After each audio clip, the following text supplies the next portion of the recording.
the financial issues of our government are more serious than I would say the mainstream takes them to be, and certainly than the politicians take them to be. We're going to need tax increases sometime in the future, not just spending cuts.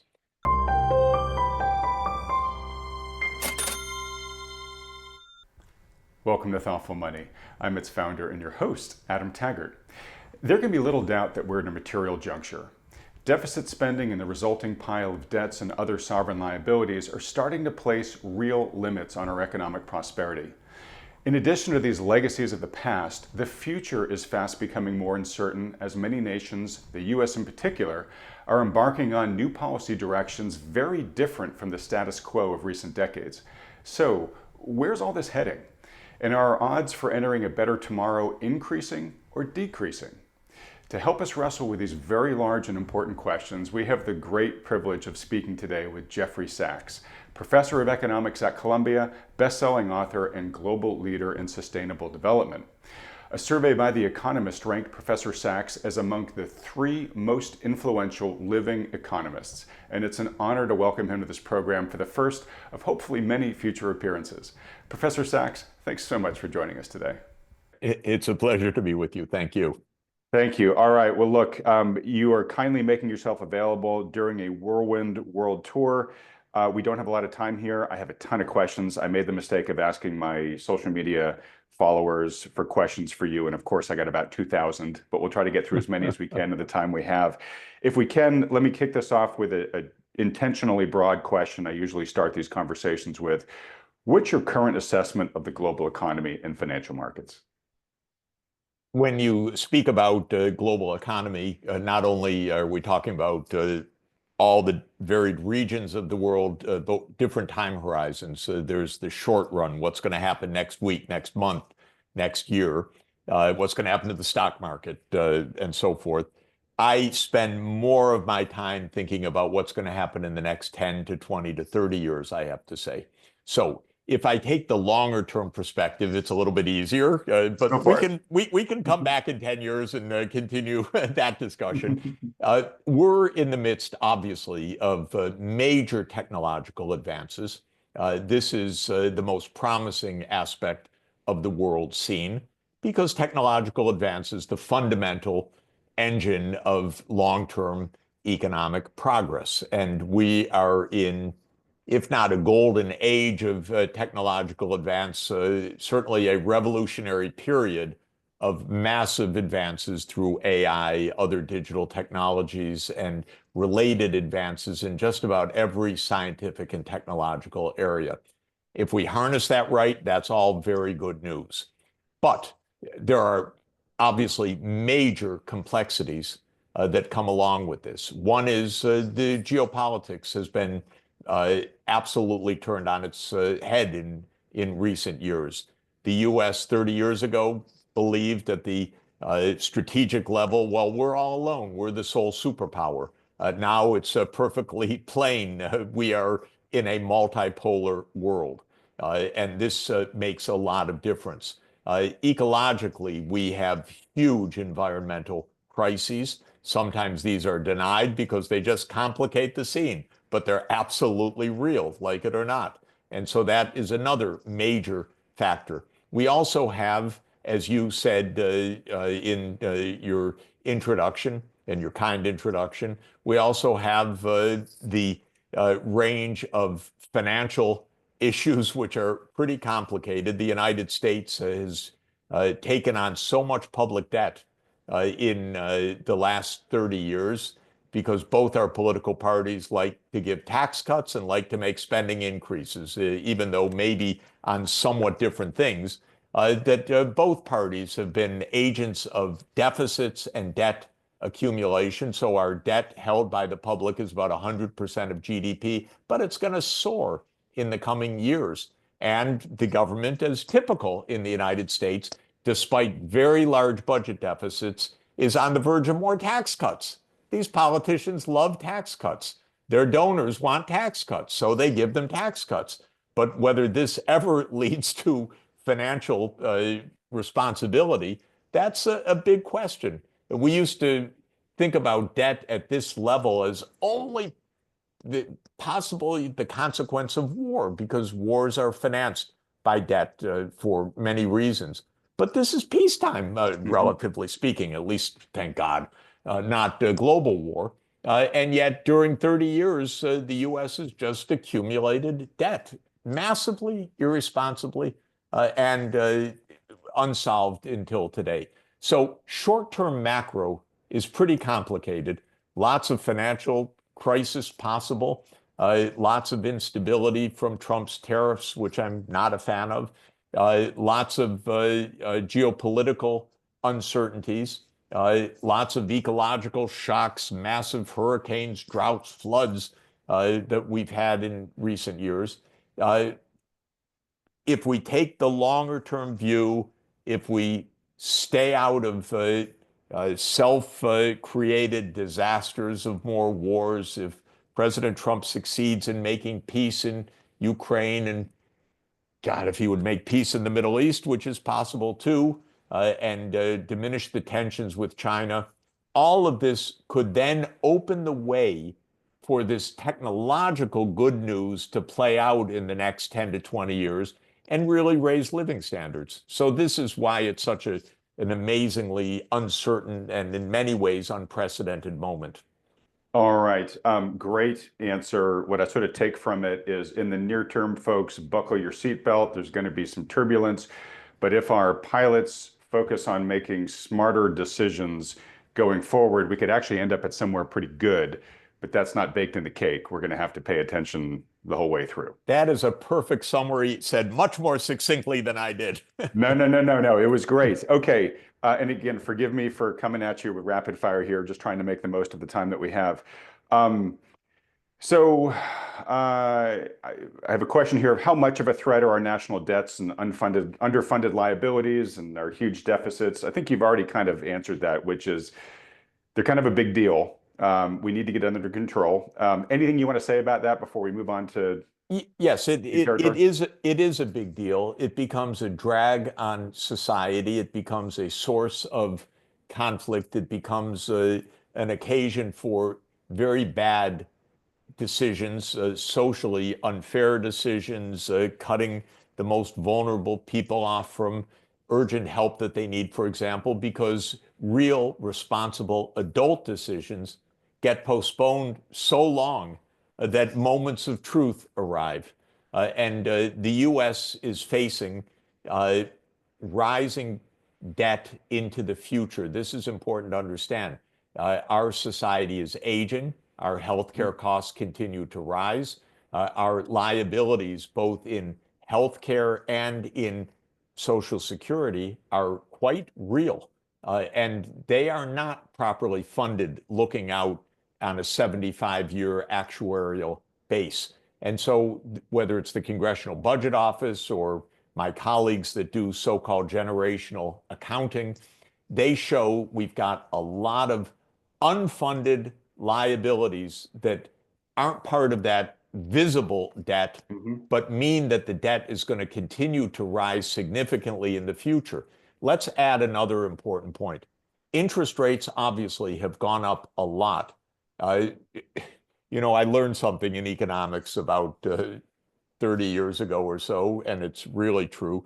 There was a puzzle in the 2010s. Why are interest rates so low? Uh, and usually, when there's a puzzle, here's the correct answer. Well, they're so low probably for transitory reasons. But what economists tend to do is make ingenious reasons why whatever you're seeing is going to continue forever. So Mhm. by the end of the 2010s, we started to get papers in academia saying the low interest rate regime is here forever, savings glut, interest rates will never rise.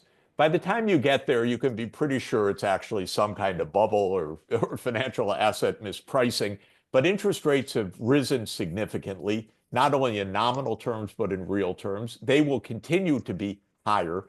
The US is going to lose part of its so-called exorbitant privilege of being at the center of the international monetary system, which gave the US the ability to borrow extremely cheaply for Mhm. decades. But that's coming to an end also as we arrive without question in a truly multipolar world. So the ability of the US simply to flog off its debt by monetization of the debt, by selling low interest rate bonds to the Chinese or to other governments, that's over. This also means that the financial issues of our government are more serious than I would say the mainstream takes them to be, and certainly than the politicians take them to be. Okay. I, it's multifactorial, but two big levers in trying to address it are greater fiscal prudence, which I think a lot of people watching don't really expect anytime soon from the folks running the show. The other is economic growth, trying to grow ahead of this, right? Yes. I'm presuming even if we adapted fiscal prudence, greater fiscal prudence, we're not going to necessarily cut our way out of this problem. So is one of those levers more important than the other? Or will one of those levers be more important in getting us to somewhere better? Is it going to be growth? Is it going to be cuts? Or are they equally important? I'm going to say something that is no doubt shocking and offensive to a lot of people, uh, but I'm going to say it anyway. We're going to need tax increases sometime in the Hmm. future, not just spending cuts. Now, I'm in favor of major spending cuts in certain areas. Probably the most remarkable call for spending cuts by President Trump that went somewhat under noticed, but it's a historic change, is his call on his Secretary of Defense to find big cuts in military spending. This is the first time in decades, basically the first time in my lifetime that I've heard this. I strongly support this. This could be pretty meaningful, actually. Why do we have 750 overseas military bases, for heaven's sake? My God, that's a waste of money. Why do we have these incredibly expensive military systems, many of which don't work by the time they come to fruition because technology has overtaken them? Why are we talking about massive investments in a new generation of nuclear arms? President Trump, again, very wisely has said, well, let's just have nuclear arms control again. It's going to be a lot cheaper. So that's an area where real saving can be made. Now, I have to say another thing. Of course, with DOGE and with Elon, we've had a lot of talk about cutting waste in the bureaucracy. I really need to explain the bureaucracy is not the cost of the federal government. The federal government's cost is big ticket military, it's interest payments on the debt, it's the health care, Yep. not the civil servants, but the health care that is provided in Medicare, in Medicaid, in veterans benefits, in mother and child benefits, and so forth. It's the Social Security payments. It's not the federal workers. They're easily targeted in the rhetoric, in the tweets, and all the rest, but that's not where the big saving is going to Yeah, if you come don't move those from. big four, you're not Yeah, moving the needle. Yeah. exactly. So, this is, I look at budgets for a living for 40 years. If you want to get this right, you have to look at the budget, actually, where the spending goes. And then I would say, given the aging population, given, of course, healthcare costs could be brought down, by the way, they're way too high by design. This is what our big health lobby brings about. So there are savings that can be made. But I think it's very hard to see how we're going to close this only on the side of spending. I'm pretty sure that there are going to have to be new revenues as well. That's a little anathema in American politics because both parties favor tax cuts uh, Hmm. by and large. You know, again, I'd like DOGE to look at something that it hasn't looked at seemingly.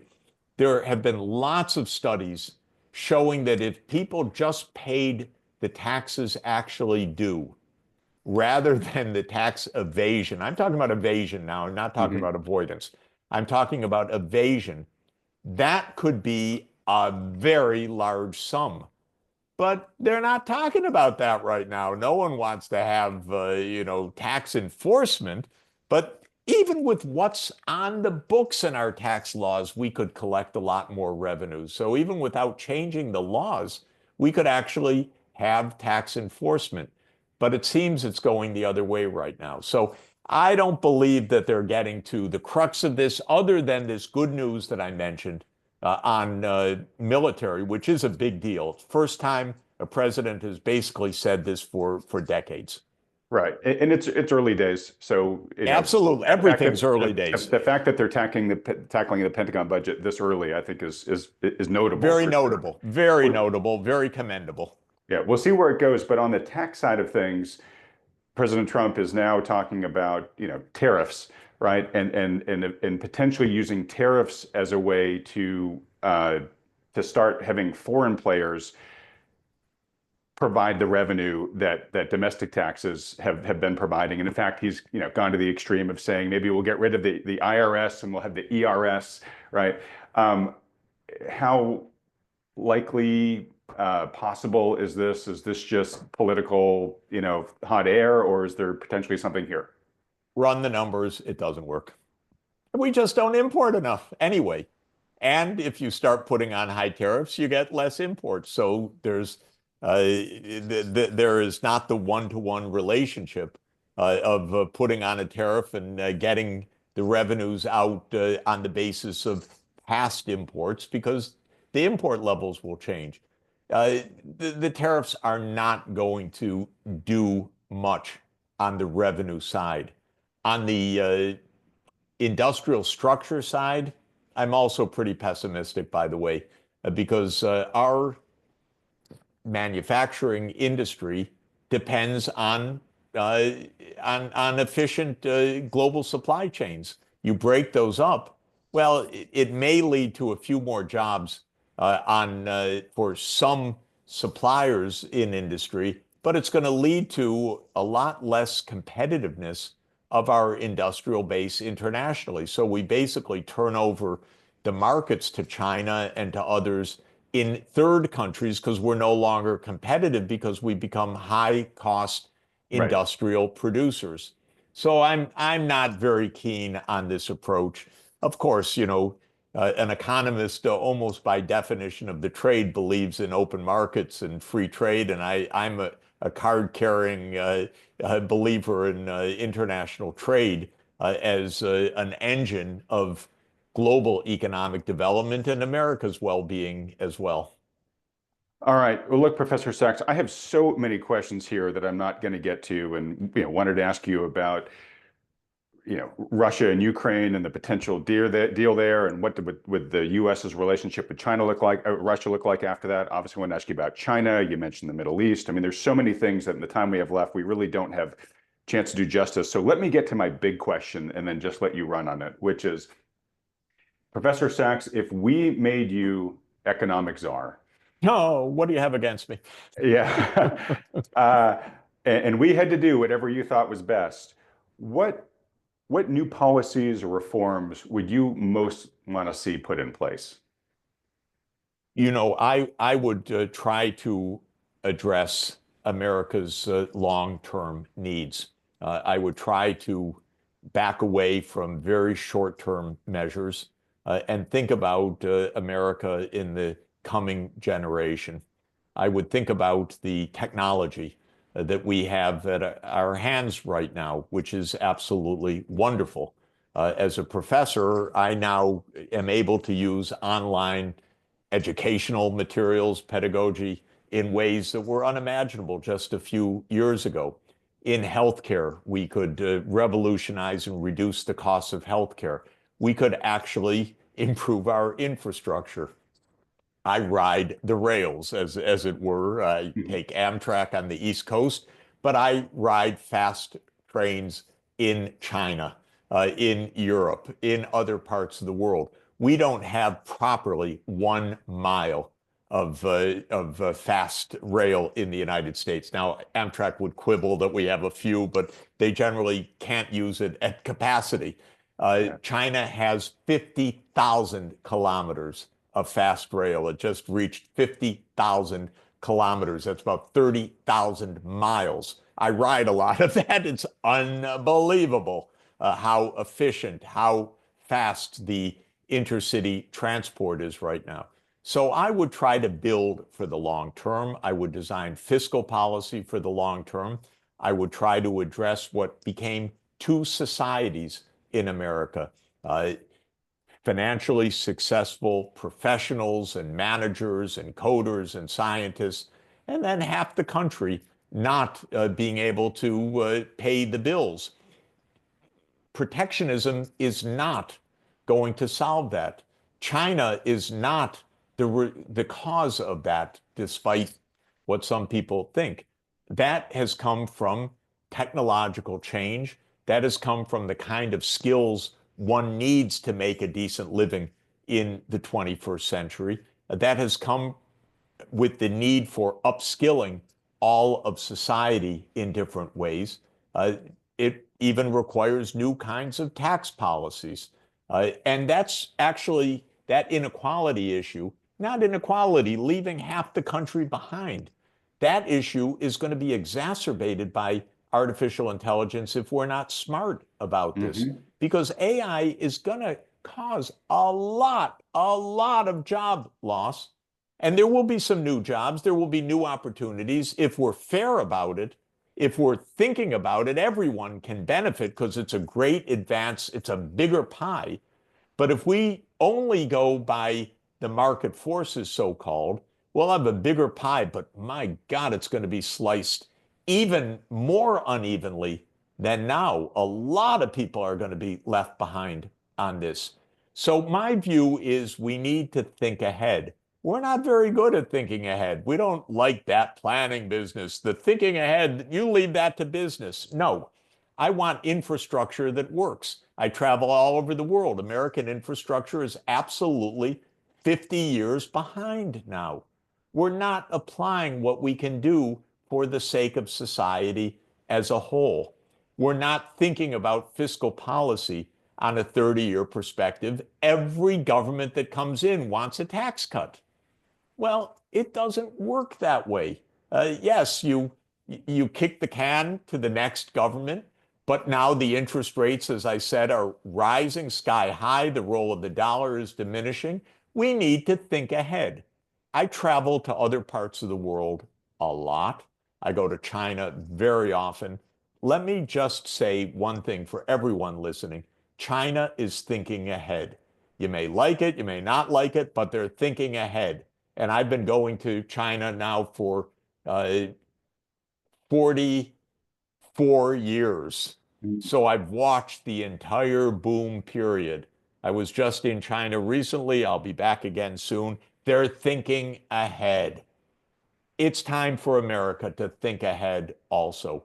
Honestly, not one complete upheaval every single day, but actually a framework and a long-term strategy. And the long-term strategy is to use the new technologies effectively to face the real industries that we need. We need electric vehicles, by the way, we really do.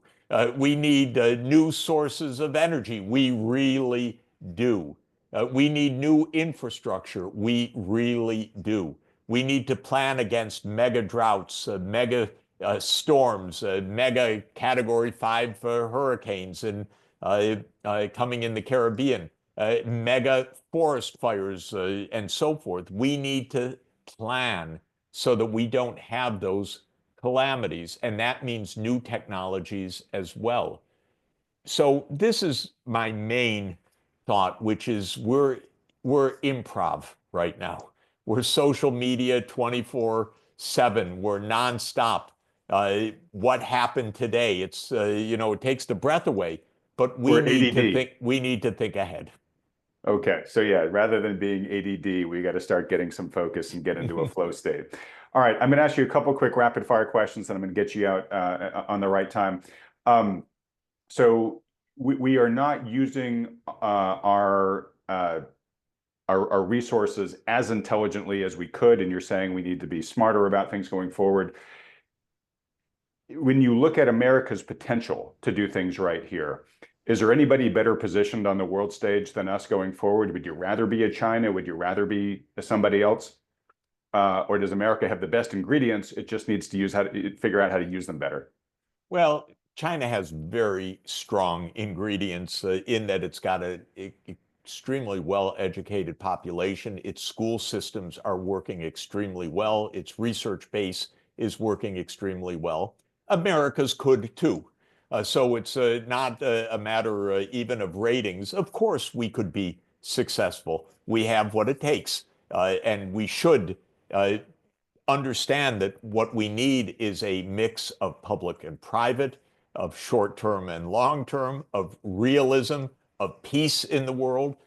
Various parts of this are coming together for the first time right now. If President Trump can make peace, real peace, with Russia, with China, in the Middle East, based on the two-state solution, if he can do that, that opens up the possibility for something so much more productive, so much more prosperous and safe for us.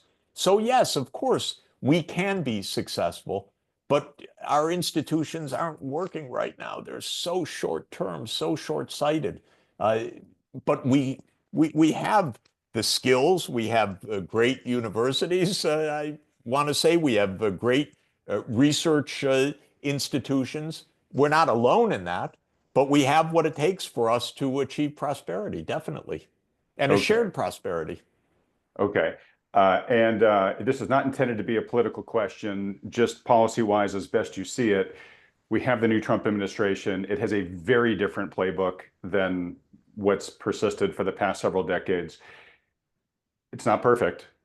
Does it make you on net more optimistic about the future, less optimistic about the future, or still TBD based upon what you've seen so far in these early days? Well, when it comes to foreign policy, more optimistic because it's more realistic. President Trump seems to want to avoid war.